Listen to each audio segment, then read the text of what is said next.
The great hall of the alien empire glowed with cold silver light.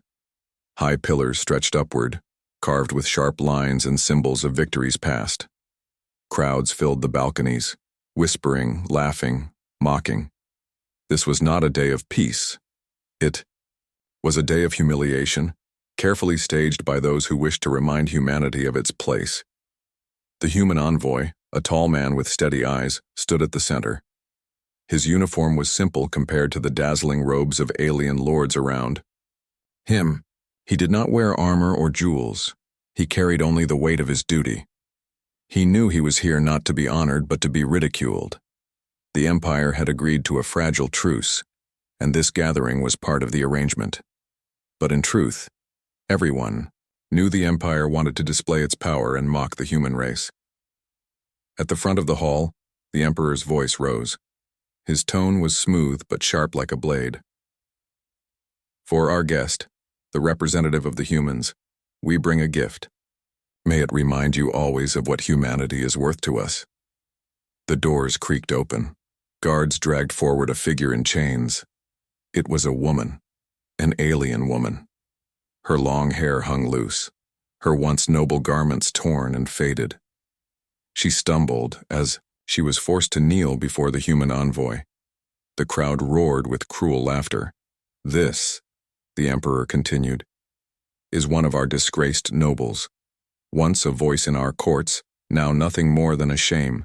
We give her to you, human. Take her as you will. A reminder that both she and your kind belong beneath us. The woman lifted her head slowly. Her eyes were filled with fire, but also with deep exhaustion. She looked not at the Emperor, not at the jeering crowd, but at the human standing before her. For a moment she expected his face to twist with scorn. She expected to be treated as she had been treated for years, like a thing, not a person. The hall was silent, waiting for the human to laugh, to shove her away, to play his part in the insult. Instead, he stepped forward. His boots echoed against the polished floor. He knelt down, lowering himself to her level, and carefully touched the chains at her wrists. You don't deserve this, he said softly, his voice steady enough for those near to hear, but calm enough to seem unshaken. You are not a gift. You are not a mockery. You are a person. Gasps rippled across the hall. The alien lords leaned forward in disbelief. This was not the reaction they had planned. The envoy stood and faced the Emperor. I accept her, he declared, his voice louder now, carrying strength. But not as your insult. I accept her as one under my protection. If you think this makes me weak, then you do not understand what strength is. The Emperor's smile faltered just for an instant before returning. Very well, human, he said smoothly. Take her. Let your people see what burden you carry. His tone was filled with mockery, but in his eyes there was a shadow of unease. The chains were unlocked and the woman stumbled forward. The human caught her before she fell. She stiffened at his touch, uncertain, unused to kindness. He supported her as if she were fragile crystal, though he sensed the strength hidden inside her frame. Without another word, he led her out of the hall. Behind them, the court erupted in laughter again, desperate to drown out the strange silence left by his choice. They traveled together in uneasy silence. The woman walked with her head bowed, though her steps grew steadier with every passing moment. She was not used to freedom and certainly not used to walking beside someone who did not sneer at her. Finally, when they reached the quarters prepared for the envoy, she spoke. Her voice was sharp, but quiet. Why did you do that? He looked at her calmly. Do what? Treat me as if I mattered. I was given to you as a joke. You were supposed to laugh. That is what they wanted. I am not interested in what they wanted, he replied. He poured a glass of water and held it out to her. She hesitated before taking it, her fingers trembling.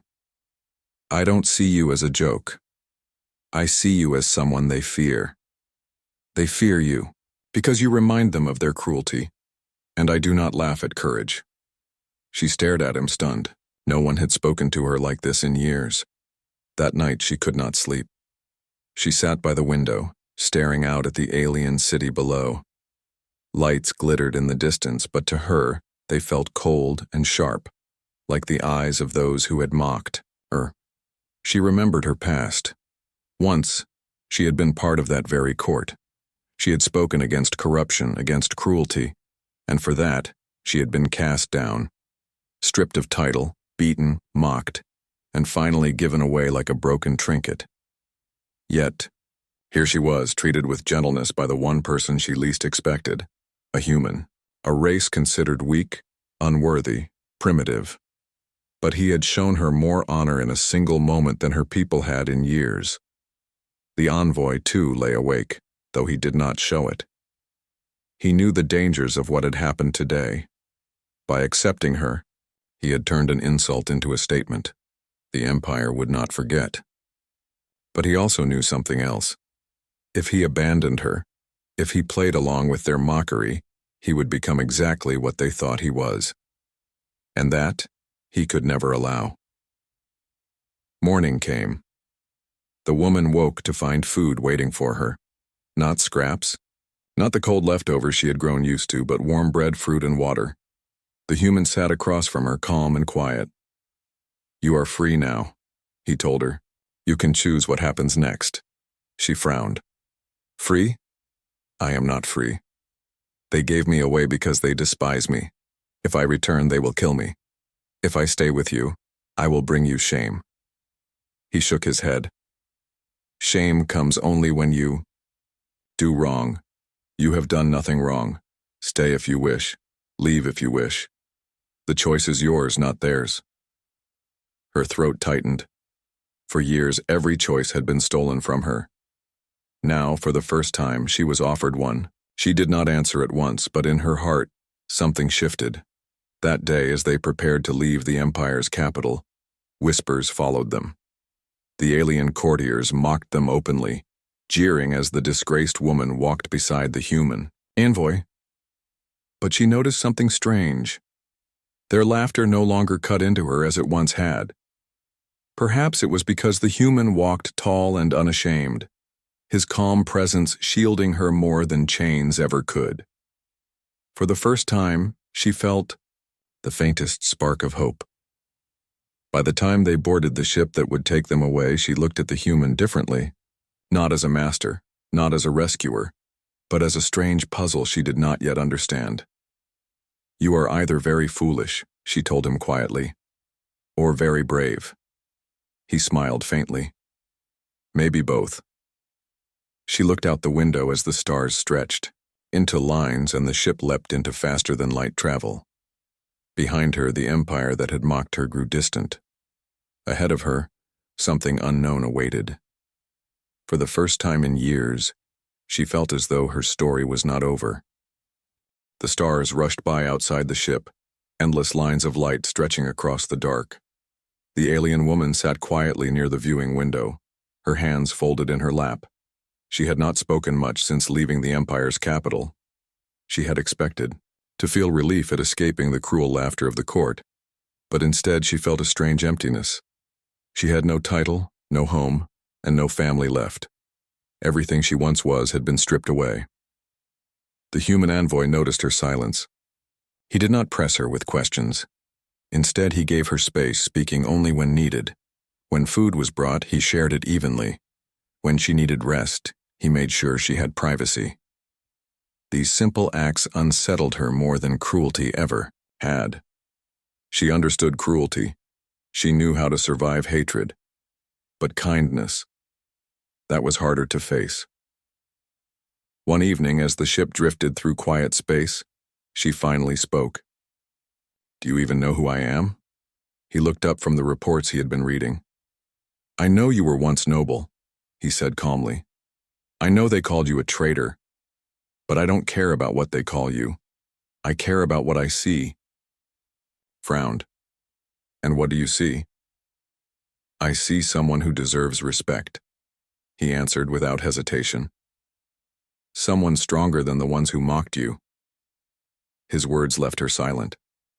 For years she had heard nothing but insults, lies, and twisted laughter. Now, for the first time, Someone had spoken to her as if she mattered. She turned her gaze back to the stars, but her heart felt unsteady. Days passed. The ship reached a human outpost on a small planet at the edge of neutral space. It was no grand city, only a cluster of buildings surrounded by rocky hills.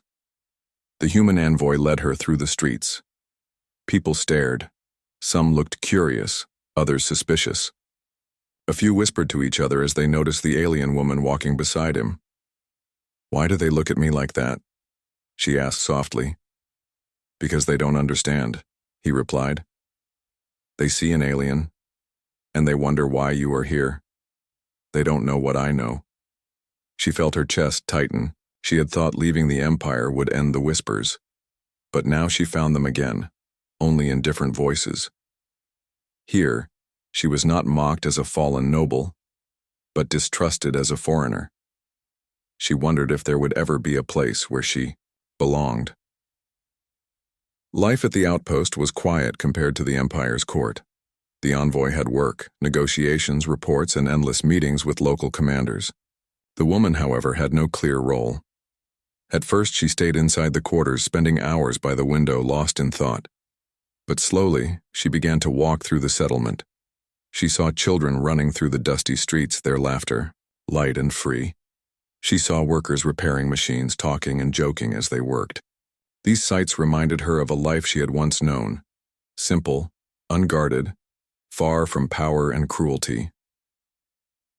One day, she passed by a small group of children who were playing.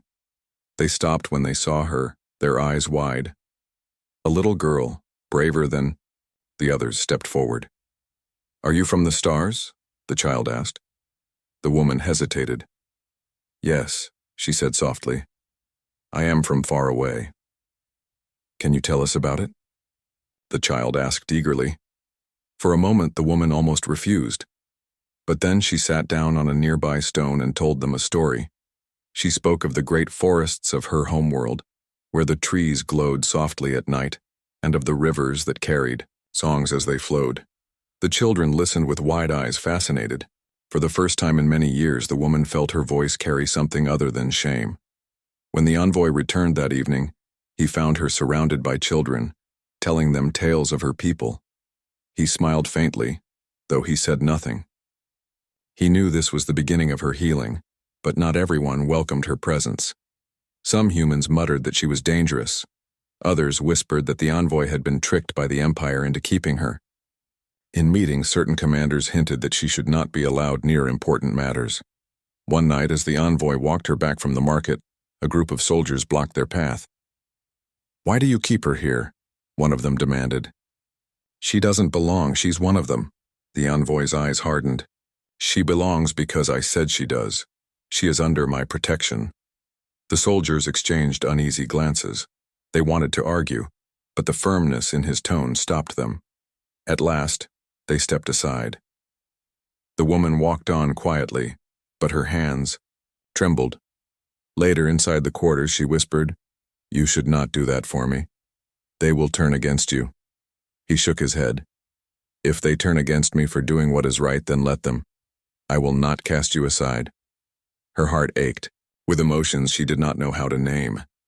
No one had ever defended her like this.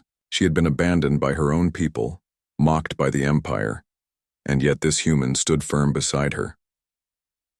As weeks passed, she and the envoy began to share more of their lives.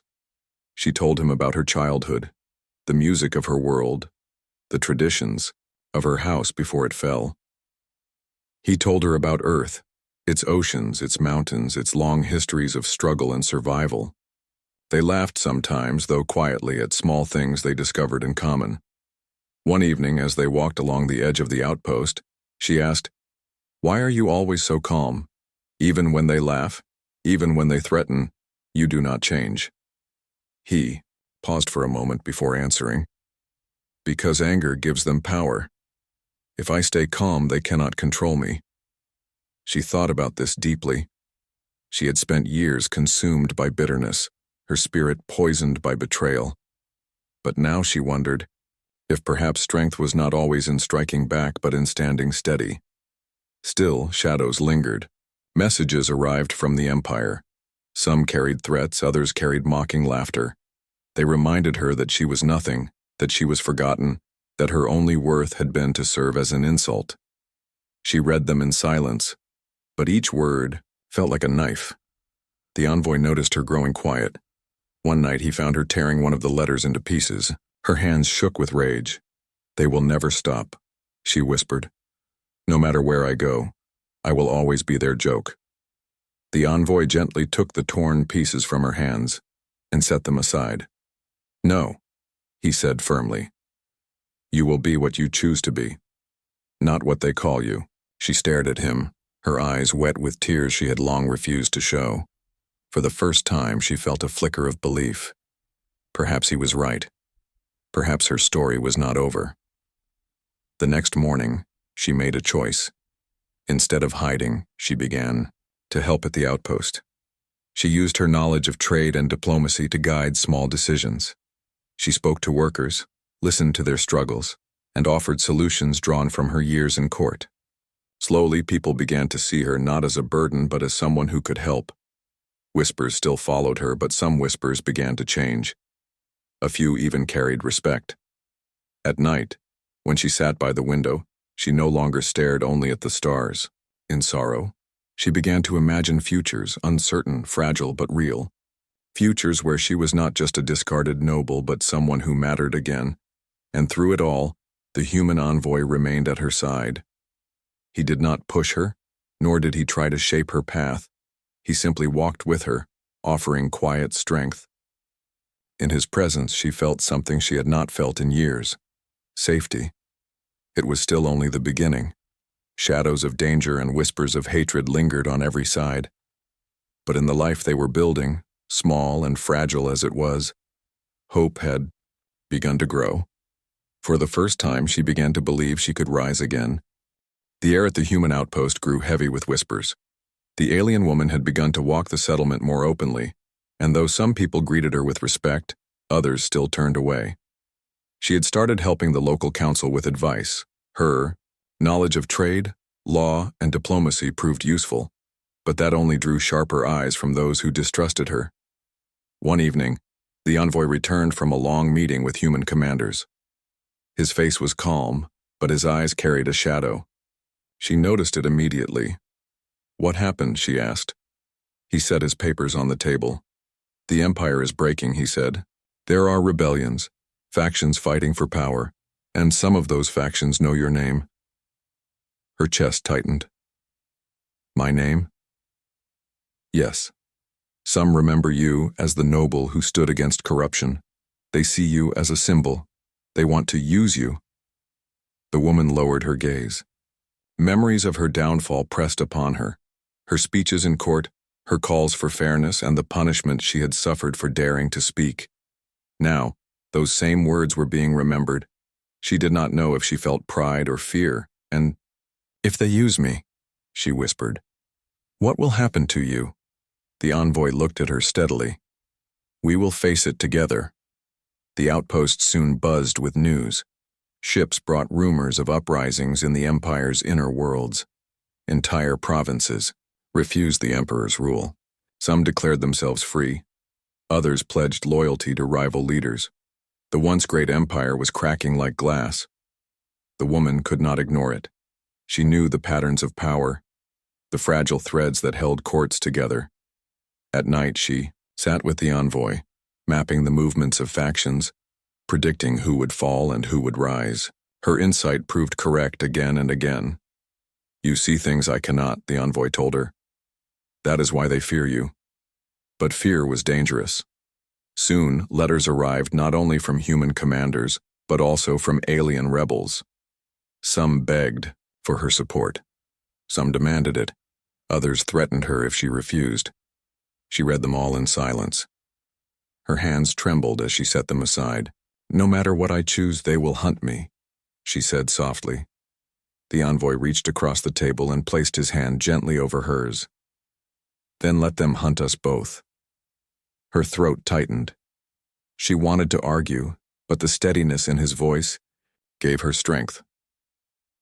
For the first time, She did not feel entirely alone in the storm. Trouble soon followed. One night, alarms blared through the outpost. Ships approached, their insignia not of the Empire, but of a rebel faction. Soldiers scrambled, weapons ready. The envoy ordered the woman to stay inside, but she refused.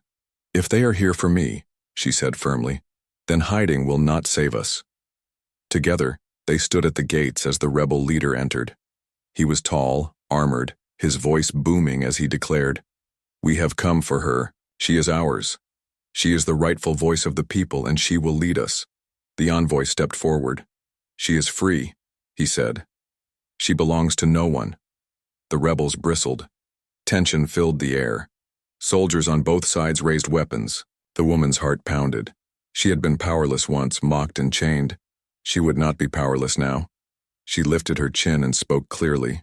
"If you wish me to lead, then listen. I will not be your puppet. I will not be dragged by chains, not by the Empire, not by you. If you want my voice, it will speak truth, not your commands." The rebels fell into uneasy silence. Some looked angry, but others looked moved. After a long pause, their leader lowered his weapon.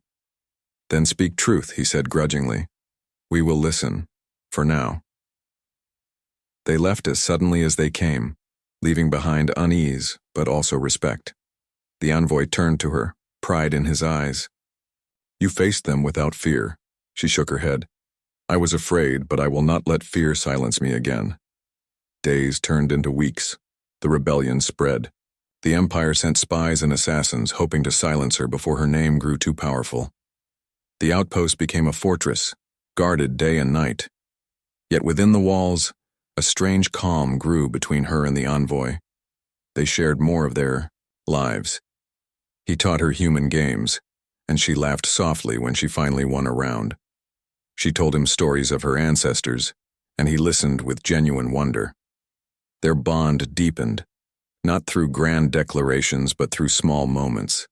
Quiet, meals, shared glances, unspoken trust. But the storm outside only grew louder. One evening, a messenger ship arrived with grim news. The Emperor had fallen. The Empire was leaderless, and factions now fought openly for the crown. The woman stood in silence as she heard the words. She had once been mocked as a failure, cast out by that very empire. Now the same empire was collapsing, and her name was on the lips of rebels and courtiers alike. "What will you do?" the envoy asked gently. She looked at him, her eyes steady. "I will not run. If they seek me, I will face them, but I will not rise alone. If I stand with you." His answer was simple. "Then we stand together." Not long after, the palace gates of a distant city opened to her. The rebels had chosen her as their banner. Crowds filled the streets chanting her name. She walked through them, her heart pounding, her steps steady. She was no longer the woman in chains. She was the woman who had endured.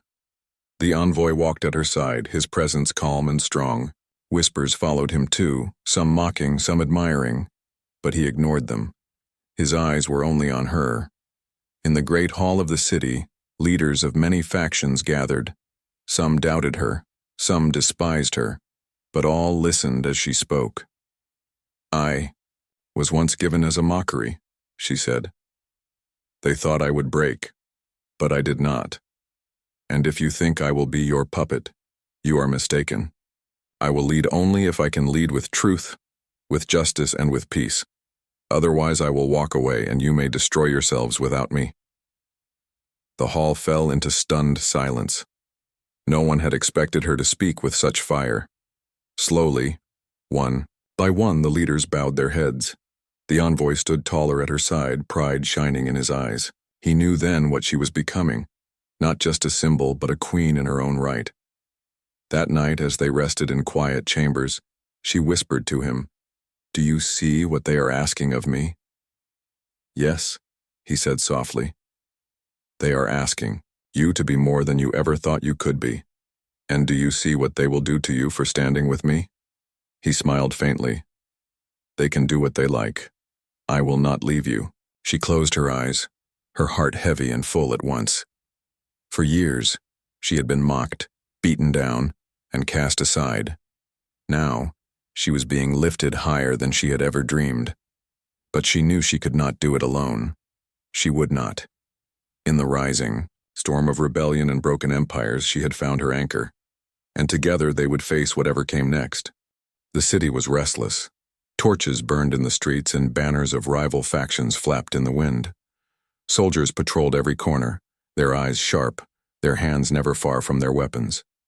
In the great halls of stone, leaders argued, voices clashing louder than swords. The empire was broken and everyone sought to seize the crown.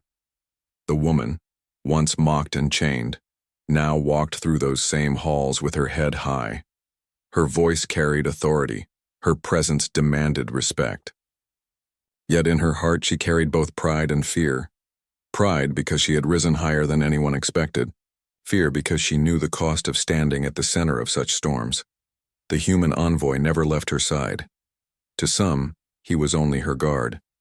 To others, he was her shadow, the quiet strength behind her. But to her, he was more. He was the reason she could still stand, the hand that had pulled her up when the world had laughed. One evening, as the council argued again about who should claim the throne, the hall shook with the pounding of fists on the table. "She cannot lead," one lord cried. "She was cast out. She is a symbol of shame. And yet the people chant her name," another replied. "Without her you have no support." The room grew heated. Some demanded her obedience, others demanded her silence. Finally, she rose from her seat. The hall quieted, all eyes turning toward her. "I was once given away as a mockery," she said, her voice clear. "But I did not break. You call me shame? I say I am survival. You call me weakness? I say I am strength. If you want a puppet, look elsewhere. If you want a ruler who bows, look elsewhere. But if you want someone who will not sell you to the highest bidder, someone who will not abandon you when the empire burns, then you will follow me." The silence that followed was heavy. No one moved. Slowly, one by one, heads began to bow. Not all, not at once, but enough. The envoy stood behind her, his arms crossed, his eyes steady. He had seen battles fought with blades, but this was a battle fought with words, and she had won. That night in her private chamber, she sat by the window overlooking the torch-lit city.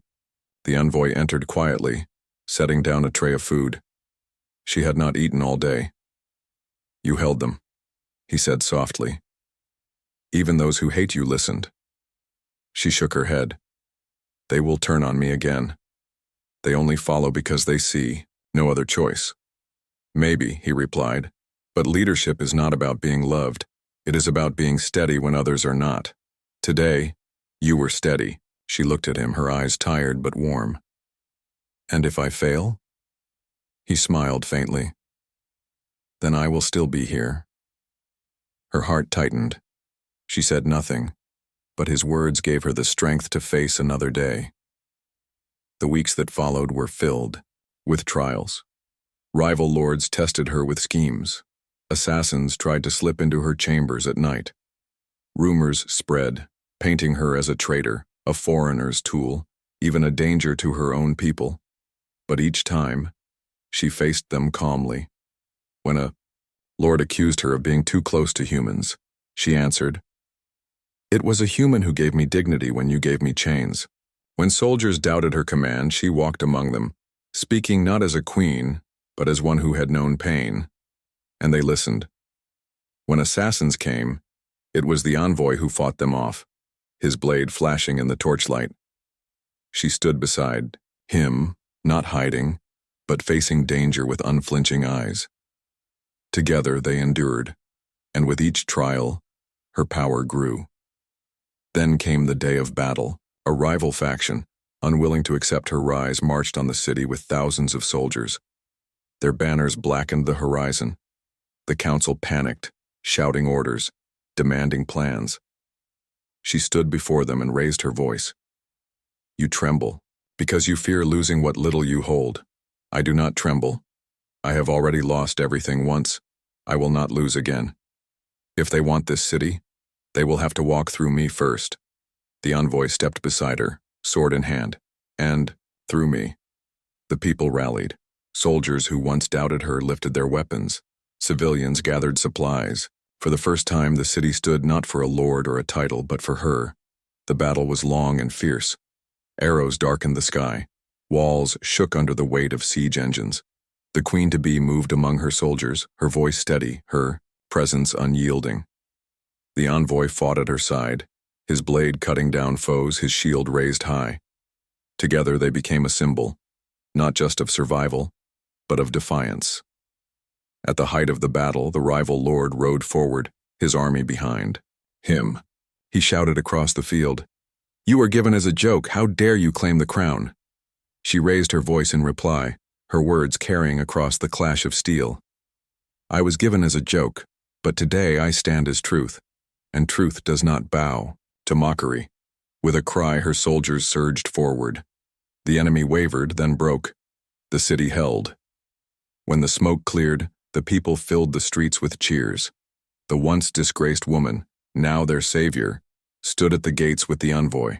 At her side, they placed a crown upon her head, not because of her birth, but because of her strength. She felt the weight of it heavy and real. She thought of the chains once locked on her wrists, and how those same hands now held power. She thought of the laughter that had once crushed her, and how those same voices now shouted her name in triumph. She turned to the envoy, her eyes full of gratitude. "They have crowned me queen, but without you I would still be nothing." He shook his head. "Without you there would be no crown to wear. I only walked with you. You chose to rise." Her heart swelled. She placed her hand over his. "Then, let us rise together." That night in the grand hall lit by torches and banners, the people sang songs of victory. Children ran through the aisles laughing. Soldiers drank and told tales of the battle. And at the center, the new queen stood with her human by her side.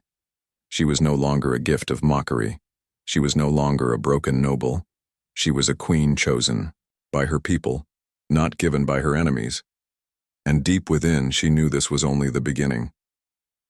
The crown was not the end of her story. It was the choice she had made, and the life they would build together. The palace was quiet at dawn. Sunlight streamed through the tall windows, casting warm gold across the marble floors. Outside, the city was beginning to stir, vendors setting up their stalls, children running in the streets, soldiers preparing for patrols. But inside the throne hall, all was still. The queen sat upon the throne, her long robes flowing around her like rivers of light. She was not the same woman who had once been dragged in chains and mocked as a worthless gift. Now her crown rested upon her head with dignity, her eyes steady, her voice calm. Around her, alien lords and human envoys bowed in respect. Beside her stood the human, the man who had once accepted her not as an insult but as a person.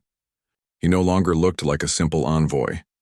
His uniform bore new markings of honor, the signs of victories and peace he had helped create.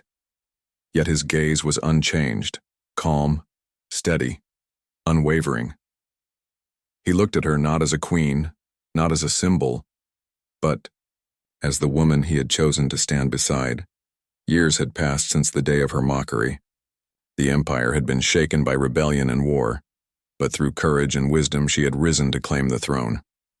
What had begun as a cruel joke had become a story that echoed through both human and alien worlds, a story of strength, of loyalty, of love.